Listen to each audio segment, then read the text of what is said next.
Hello, I'm Brian Fox. Welcome to I Hate Rock Music. And in this video, I'm going to do a follow-up to my video about Kurt Bocher and the Millennium, an incredible Sunshine pop record, a total masterpiece. A little different from a lot of the stuff I recommend, but this band, the Millennium, followed up with another project called Sagittarius.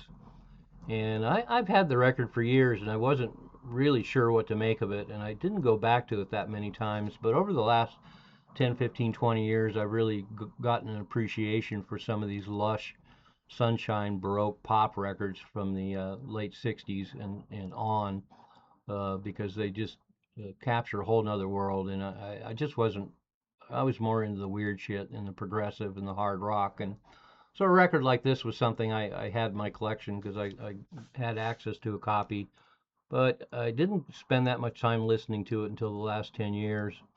And it's an incredible follow-up to the Millennium. They got together in 1968, and it was a collaboration between Kurt Bocher and Gary Usher. And Gary Usher is a very well-known producer who's worked with the Byrds amongst many other bands, and of course is a musician and writer and singer himself.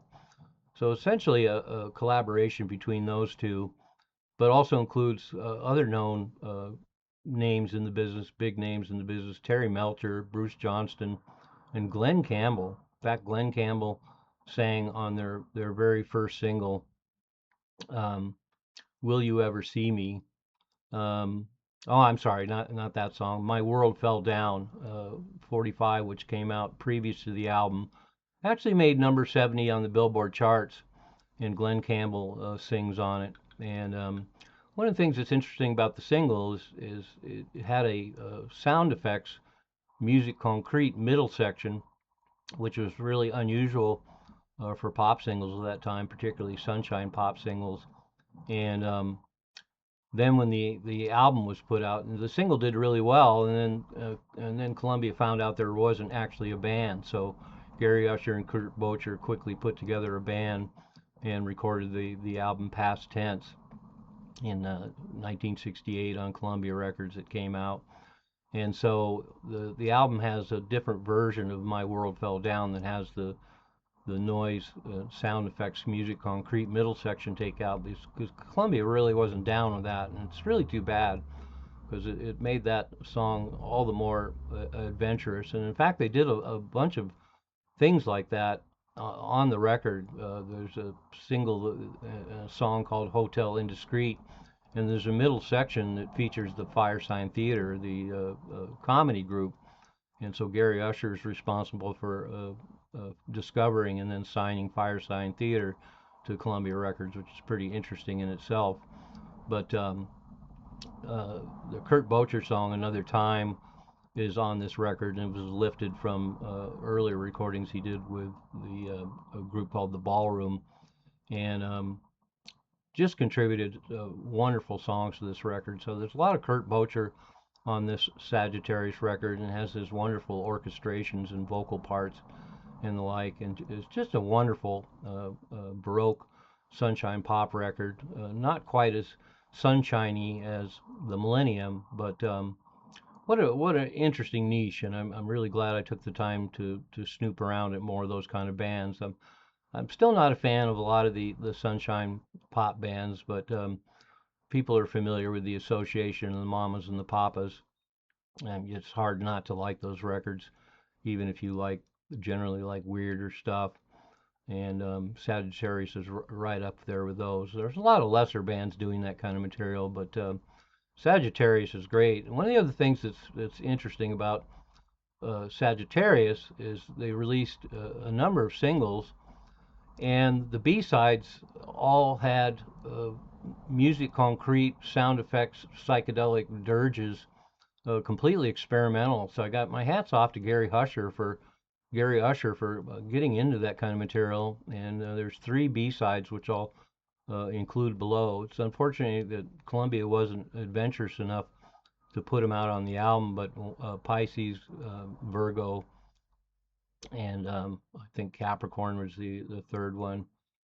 But so all astrological signs and these wonderful, weird instrumentals. And as I say, I got to hand it to Gary Usher. I think if he'd had his way, they probably would have made their way into the album and would have made this album all the more interesting.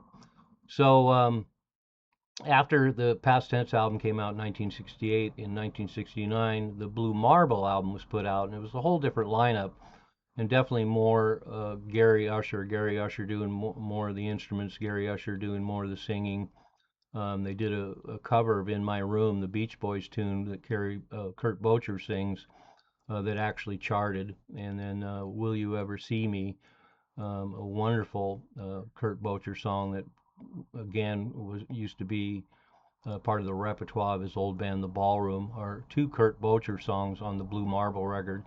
And the rest of it is mostly Gary Usher, so the orchestrations aren't quite as dramatic. The vocal harmonies are not quite as dramatic, but it's still a really interesting record, and it's definitely a nice companion to the Past Tense record. And it also includes a lot of Moog synthesizer. And of course, Gary Usher produced the notorious Bird Brothers album and brought in the Moog synthesizer on that record. But the Moog synthesizer is all over the second Sagittarius album, Blue Marble, from 1969. And that second album actually came out on Together Records because Gary Usher was working for Columbia, and then by 1969 he formed his own label called Together Records. And so the second Blue Marble album is on Together Records, and Together Records had several other Kurt Bocher productions, like the local Seattle, Washington band, the Bards, for example. But Together Records really didn't go anywhere, but the Blue Marble album is really interesting, hearing that Sunshine Pop and then having this early Moog synthesizer all through the record, and it's used on pretty much all the songs. And there was actually a couple singles after the Blue Marble album too, including a cover of, I guess, "The Lord Must Be in New York City." So that's the whole repertoire and catalog for Sagittarius. It's cool that we have these two records. It would have been nice to have a second record with Kurt Bocher more involved, because he truly was a genius. But still, nice to have these two records. I'll post both links below for the albums, and then also the B-sides of the singles, so you can hear just what the possibilities could have been if Columbia had allowed Sagittarius to be as experimental as he wanted them to, as Gary Usher wanted them to be. But really cool band. I don't expect necessarily everybody's going to like it, but I love this stuff now, and I'm going to be looking for some other cool Baroque Sunshine Pop bands, although I have to imagine that most of the best are going to be stuff that Kurt Bocher is involved in. So anyway, Sagittarius, pretty cool, psych, Sunshine Pop, Baroque Pop. Check them out. Links below. I'm Brian Fox. Thanks for watching. I Hate Rock Music.